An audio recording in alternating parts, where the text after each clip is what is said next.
우리 다 같이 사도신경으로 신앙 고백하겠습니다. 전능하사 천지를 만드신 하나님 아버지를 내가 믿사오며 그 외아들 우리 주 예수 그리스도를 믿사오니 이는 성령으로 잉태하사 동정녀 마리아에게 나시고 본디오 빌라도에게 고난을 받으사 십자가에 못 박혀 죽으시고 장사한 지 사흘 만에 죽은 자 가운데서 다시 살아나시며 하늘에 오르사 전능하신 하나님 우편에 앉아 계시다가 저리로서 산 자와 죽은 자를 심판하러 오시리라. 성령을 믿사오며 거룩한 공회와 성도가 서로 교통하는 것과 죄를 사하여 주시는 것과 몸이 다시 사는 것과 영원히 사는 것을 믿사옵나이다. 아멘. 다 같이 찬송가 406장 고난 내용은 편히 쉴 곳과 우리 함께 찬송하겠습니다.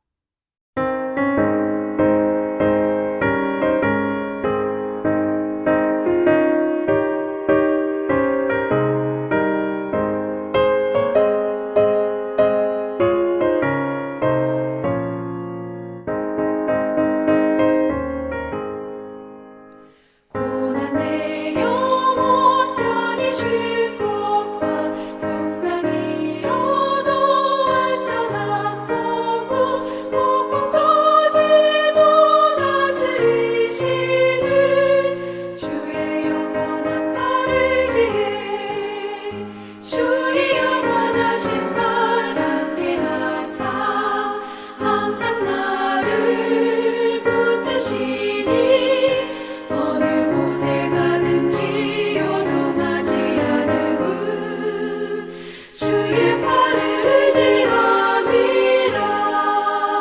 세상 친구들 나를 버려도 예수는 함께 동행함으로 주의 은혜가 충만하리니 주의 영원한 팔을 지혜 주의 영원하신 발 함께 하사 항상 나를 붙드시니 어느 곳에 가든지 요동하지 않음은 주의 팔을 의지함이라.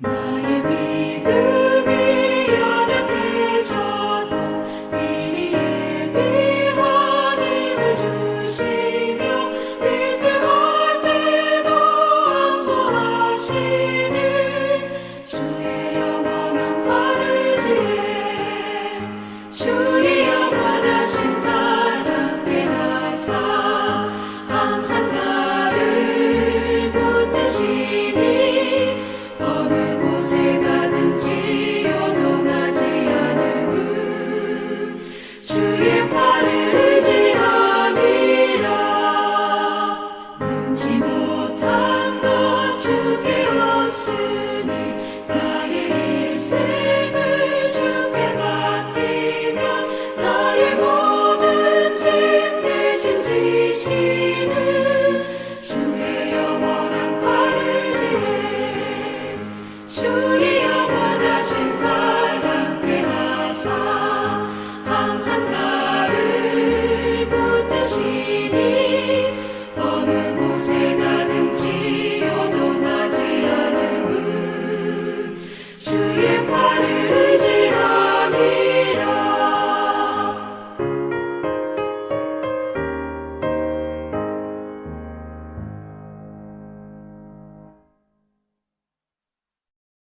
오늘 우리에게 주시는 하나님의 말씀은 욥기 41장입니다. 1절부터 34절까지 말씀 함께 묵상하겠습니다.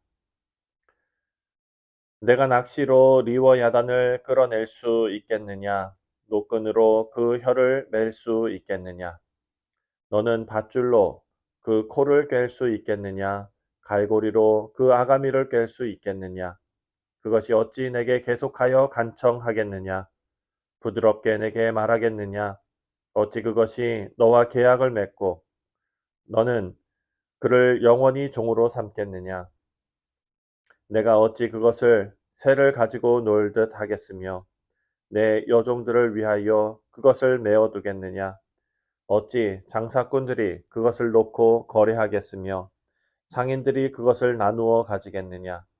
내가 능히 많은 창으로 그 가죽을 찌르거나 작사를 그 머리에 꽂을 수 있겠느냐? 내 손을 그것에게 얹어보라. 다시는 싸울 생각을 못하리라.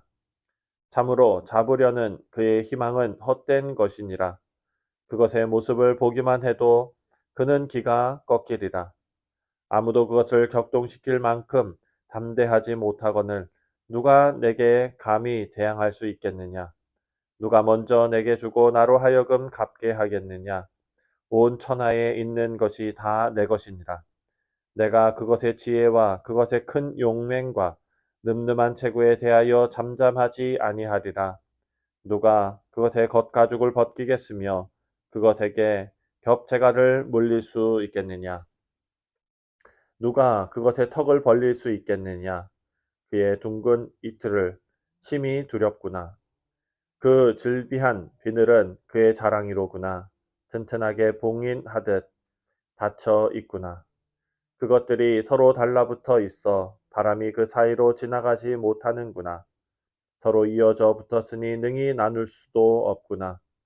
그것이 재채기를 한즉 빛을 발하고 그것의 눈은 새벽의 눈꺼풀 빛 같으며 그것의 입에는 횃불이 나오고 불꽃이 튀어나오며 그것의 콧구멍에는 연기가 나오니 마치 갈대를 태울 때에 솥이 끓는 것과 같구나.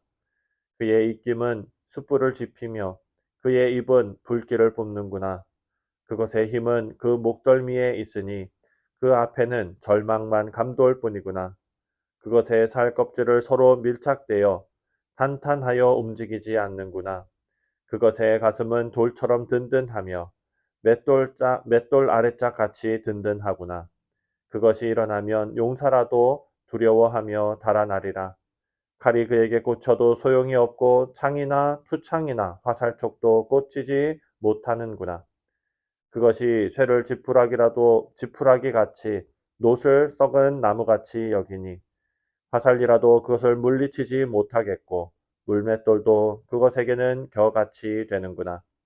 그것은 몸뚱이도 지푸라기 같이 여기고 창이 날아오는 소리를 우습게 여기며 그것의 아래쪽에는 날카로운 토기 조각 같은 것이 달려 있고 그것이 지나갈 때에 진흙 바닥에 도리개로 친 자국이 남기는구나. 깊은 물을 솥의 끓음같이 하며 바다를 기름병같이 다루는도다. 그것의 뒤에는 빛나는 물줄기가 나오니 그는 깊은 바다를 백발로 만드는구나. 세상에는 그것과 비할 것이 없으니 그것은 두려움이 없는 것으로 지음받았구나. 그것은 모든 높은 자를 내려다보며 모든 교만한 자들에게 군림하는 왕이니라. 아멘. 기도하겠습니다. 하나님 아버지, 오늘 주시는 이 말씀을 우리가 잘 깨달을 수 있도록 지혜 주시고 또 이제 욥기서가 마무리되어져 가고 있습니다. 하나님이 말씀 전체를 통해서 우리에게 주시는 귀한 은혜를 다시 한번 마음에 잘 담을 수 있도록 하나님께서 은혜 허락하여 주옵소서. 감사드리오며 예수님의 이름으로 기도하옵나이다. 아멘. 네, 사랑하는 성도님들, 하나님께서 언제 언급하신 그 말씀에 보면 하마와 그리고 또 오늘 말씀에는 악어로 대표되는 그 리워야단이라는 이름을 가진 그 동물이 나옵니다. 이 동물들을 통해서 하나님께서 주시는 그 메시지의 주된 내용은 하나님께서 창조하신 것 중에 강력한 그 육지 동물 하마, 그리고 또 교만한 것을 대표하는 바다에 사는 괴물 리워야단도 하나님께서 다스리신다라는 것입니다. 하마는 당시 사람들의 생각 속에서는 육지에 사는 동물 중 가장 강력한 동물로 믿고 있었습니다. 그리고 또 리워야단은 바다에 사는 가장 강력한 괴물이었다라고 기록되어져 있습니다. 물론 사람들이 믿고 있는 그런 신화적인 존재들입니다. 10절 말씀을 보면은요, 하나님께서 왜 리워야단과 같은 악어와 또 어제 말씀에서 하마를 동원해서 말씀하시는지 그 힌트를 얻을 수 있습니다. 10절 말씀에 이렇게 말합니다.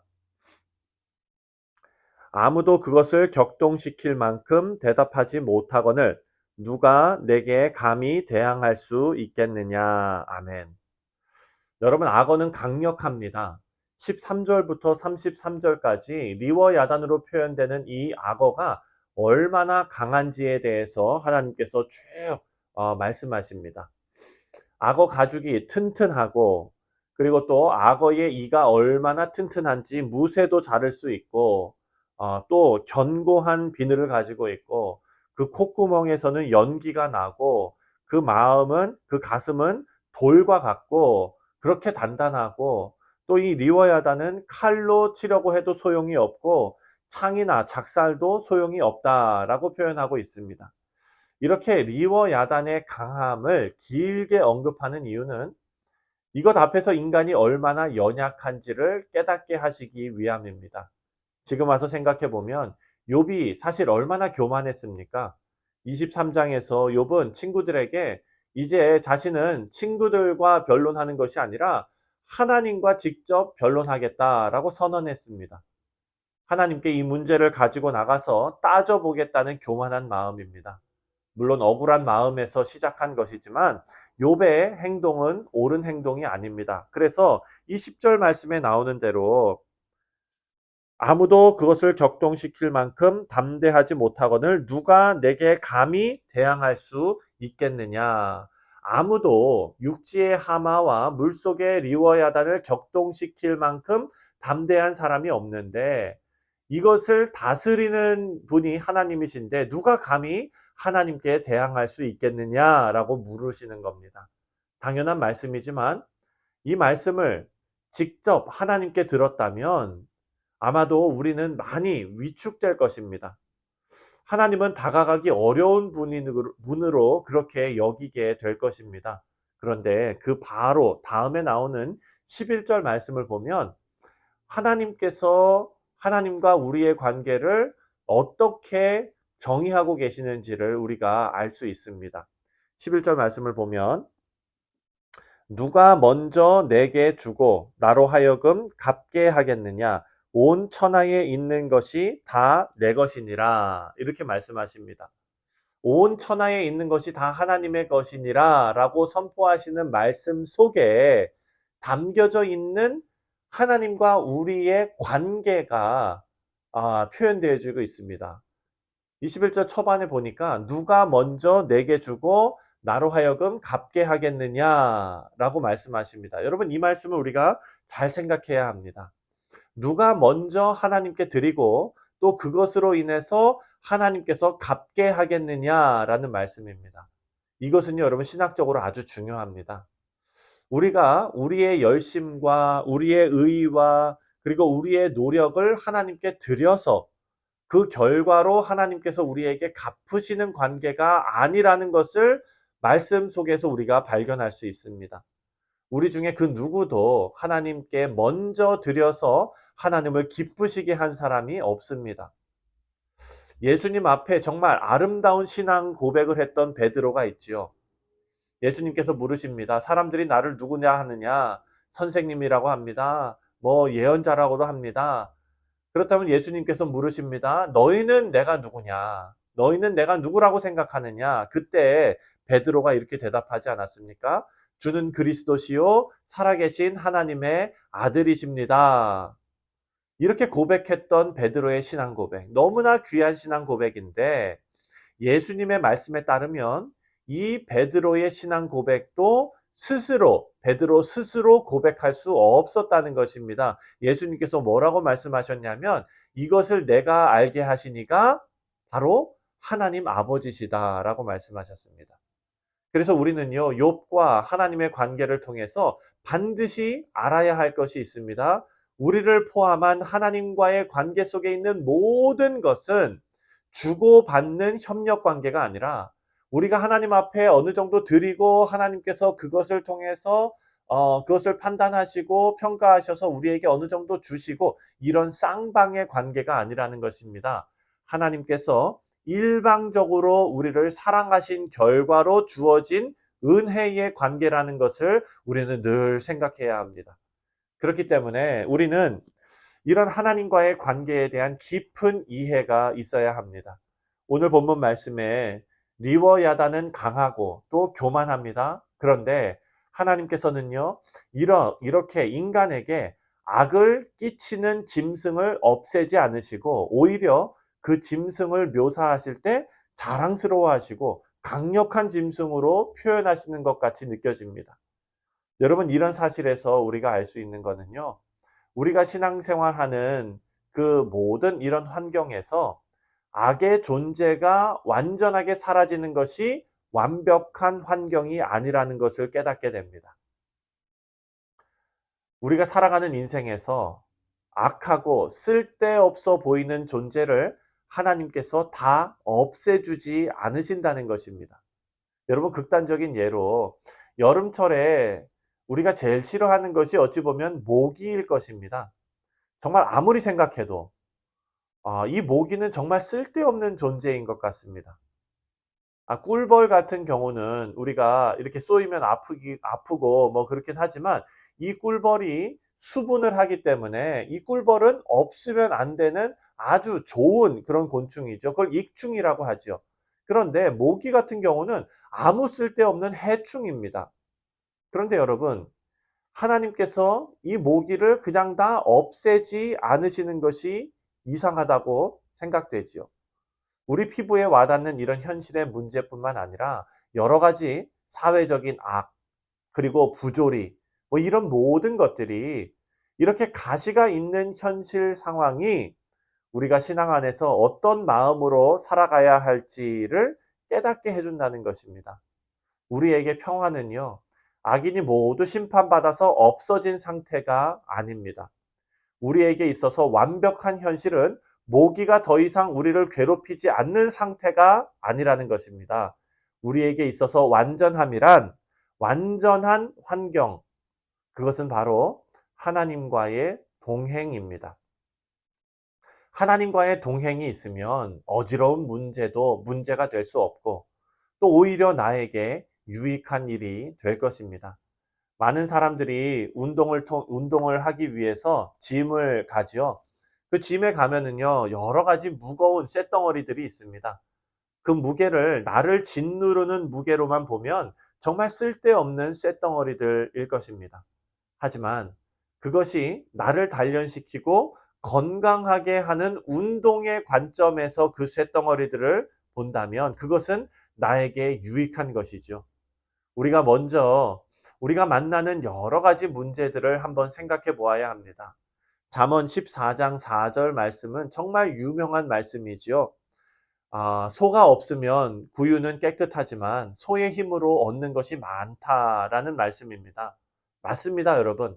하나님께서 나를 불편하게 하는 사람들, 그리고 내가 싫어하는 사람들, 나에게 자꾸 불편함을 주고 나에게 자꾸 정말 그런 거리끼는 그 마음속에 계속 좀 이렇게 부딪히는 그런 환경들, 그런 사람들, 그런 문제들, 그런 환경 가운데 우리를 넣으셨다면 하나님과 함께 그 안에서 선을 이루시기를 주님의 이름으로 축원드립니다.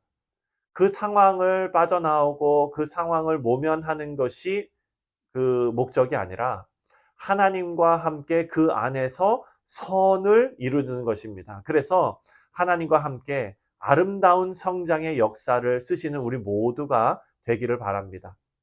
욥은 그 고난 가운데 하나님을 놓지 않고 결국 하나님의 은혜로 큰 깨달음을 얻었습니다. 여러분, 우리도 마찬가지입니다. 우리도 주님 잡으신 그 손을 놓지 마시고 성화의 길을 걸어가셔서 영광의 자리에 이르는 그런 은혜가 우리 모두에게 있기를 주님의 이름으로 축원드립니다. 기도하겠습니다. 하나님 아버지, 은혜와 사랑에 감사를 드립니다. 욥에게 처한 그 아픈 모든 상황들, 그리고 그 고난들이 모두 없어지고 해결되는 것이 완벽한 환경이 아니라 욥이 그 고난 가운데에서도 하나님과 함께 있다는 것이 그에게는 완벽한 환경이었다는 것을 우리가 말씀을 통해 깨닫게 됩니다. 하나님께서 우리 인생에 주시는 가시와 같은 그런 존재들, 그런 일들, 아버지여 우리가 그 안에서 하나님과 동행함으로 선을 이루고 아름다움을 이루어낼 수 있도록 우리의 삶을 다스려 주옵소서. 감사드리오며 예수님의 이름으로 기도하옵나이다. 아멘. 하늘에 계신 우리 아버지여, 이름이 거룩히 여김을 받으시오며 나라가 임하시오며 뜻이 하늘에서 이루어진 것 같이 땅에서도 이루어지이다. 오늘 우리에게 일용할 양식을 주시옵고 우리가 우리에게 죄 지은 자를 사하여 준 것 같이 우리 죄를 사하여 주시옵고 우리를 시험에 들게 하지 마시옵고 다만 악에서 구하시옵소서. 나라와 권세와 영광이 아버지께 영원히 있사옵나이다. 아멘.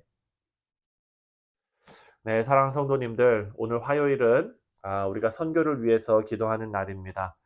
우리가 후원하고 있는 캄보디아 신학교와 그리고 니카울라가 선교지를 위해서 기도해 주시고, 특별히 우리 교회 성도님들께서 뉴욕 기독교 예술 선교회에 함께 그 선교에 동참하셔서 2월 달에 니칼라가의 선교 계획을 가지고 있습니다. 내년 초에 있을 그 선교를 위해서 여러분 기억하시고 기도해 주시고 우리 교회가 성령으로 하나 되어서 선교하는 아름다운 교회 될 수 있도록 여러분 위해서 꼭 기도해 주시기를 바랍니다. 아울러 우리가 계속 매일 기도하는 기도 제목이 있습니다. 우리 예배당 건축 하나님 은혜 가운데 아름답게 진행될 수 있도록 여러분 잊지 마시고 매일마다 기도해 주시기를 부탁을 드립니다. 우리 다 같이 함께 기도하도록 하겠습니다.